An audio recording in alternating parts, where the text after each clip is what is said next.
Bonjour, aujourd'hui on va décortiquer un retournement de situation assez spectaculaire, on peut dire. Ah oui. Celui de Marina et David, de Mario au premier regard, la saison 2025. On a un article récent qui donne des nouvelles assez étonnantes. D'accord, donc l'idée, c'est de comprendre comment on passe d'une rupture qui semblait nette à peut-être autre chose. Exactement. Comment une réconciliation pourrait être sur les rails, quoi. Hmm. Alors, petit rappel rapide du contexte quand même, c'était compliqué dès le départ, hein. Oui, bah, le physique de David, surtout sa calvitie, ça bloquait Marina, c'était assez clair. C'est ça. Même s'ils se sont dit oui à Gibraltar, Oui, mais juste après la lune de miel, Marina a mis fin à tout ça. laissant David assez amer, il faut dire. Il avait cette phrase Oui, il espérait être le petit plus dans sa vie.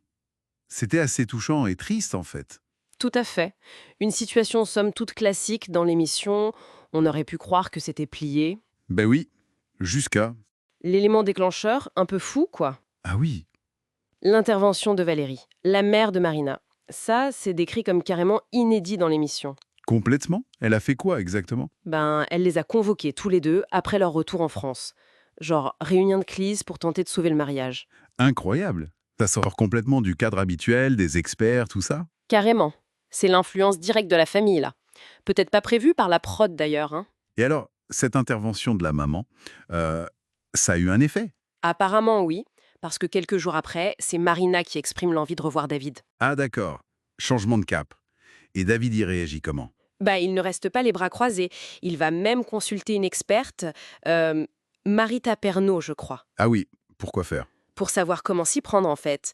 Comment la mettre à l'aise, cette fois, éviter les erreurs passées peut-être. Malin. Et donc, suite à ça, Il l'invite chez lui, mais il change d'approche. c'est-à-dire... Il organise un truc centré sur elle, sur ce qu'elle aime. Fini la pression, place à un atelier pâtisserie. Ah, sympa. Pour faire quoi? Des éclairs au chocolat apparemment. L'idée, c'est de créer un moment cool, partagé, décontracté quoi. Pour essayer de débloquer la situation sur un autre terrain. Intéressant comme stratégie. Voilà. Et ça a l'air de fonctionner, hein. Ah bon? Qu'est-ce qui fait dire ça? Bah, Marina, elle note une différence chez David. Elle dit qu'il ressemble plus à celui du mariage qu'à celui du voyage de noces. C'est précis, ça. Elle parle d'un échange? Plus fluide, c'est son mot. C'est quand même un changement de perception assez net, non? Ah oui, c'est clair. Le mot fluide, ça veut dire beaucoup après des tensions. Exactement. Ça suggère que peut-être la pression est retombée ou que l'effort de David, bah, ça a payé. Le dialogue est plus vrai. Et David, lui, il ressent quoi? Bah, il est sur la même longueur d'onde. Il la sent plus ouverte, moins sur la défensive. Donc un rapprochement visible. Il doit être content de Pau. Ah bah oui, l'article dit qu'il est très heureux de ça. Il tente même des petits gestes d'affection et cette fois, Ça passe mieux? ça a l'air, elle ne se braque pas, disons. Bon, c'est positif, c'est sûr. Mais est-ce qu'un bon moment autour des éclairs au chocolat, ça suffit pour reconstruire?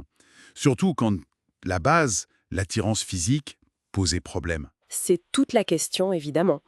Pour l'instant, les signaux sont au vert, si on peut dire. Quoi d'autre comme signe? Marina dit clairement: Je suis contente qu'on ait pris la décision de se revoir. Et elle ajoute: Je pense que ça a été bénéfique. Ah oui, c'est une validation directe de cette deuxième chance. Tout à fait. Et ils vont plus loin. Ils envisagent de se voir avec des amis. Intégrer l'autre dans son cercle, c'est pas rien. Non, c'est une étape importante, c'est sûr. Et puis, il y a ce geste symbolique, assez fort, non? Lequel? Mentionné dans l'article, c'est Marina qui l'envisage. On pourrait se dire qu'on remet nos alliances. Ah oui, carrément, hein. Remettre les alliances? Ouf, c'est pas juste un détail, ça. Non, c'est un symbole énorme de réengagement. Donc, pour résumer où on en est, on a un rapprochement notable, presque inespéré après la rupture, Oui? boosté par une intervention extérieure, Ouais. celle de la mère, et maintenant ça semble avancer grâce à leurs efforts à tous les deux. La dynamique est positive. C'est ça. L'ambiance a l'air bonne, mais l'article lui-même met un petit bémol, non? Oui, il pose la question fatidique. Est-ce que ça va suffire? Et il conclut avec le fameux «Mais arriveront-ils vraiment à repartir sur de bonnes bases? Affaire à suivre». Classique, mais pertinent ici. C'est clair. Et au fond, ça soulève une question plus large, au-delà de Marina et David, pour ces expériences de mariage arrangé, soi-disant scientifiquement. Oui. Qu'est-ce qui pèse le plus lourd au final? Les critères de départ, comme le physique, ici, ou bien la capacité des gens à communiquer, à s'adapter, à gérer les influences extérieures, que ce soit la famille ou les experts. Bonne question. Le poids du scientifique face au poids de l'humain et de l'imprévu ensemble. Voilà. C'est une réflexion intéressante sur ce qui fait ou défait une relation dans un cadre aussi artificiel, au départ. Affaire à suivre donc, pour eux et pour la réflexion.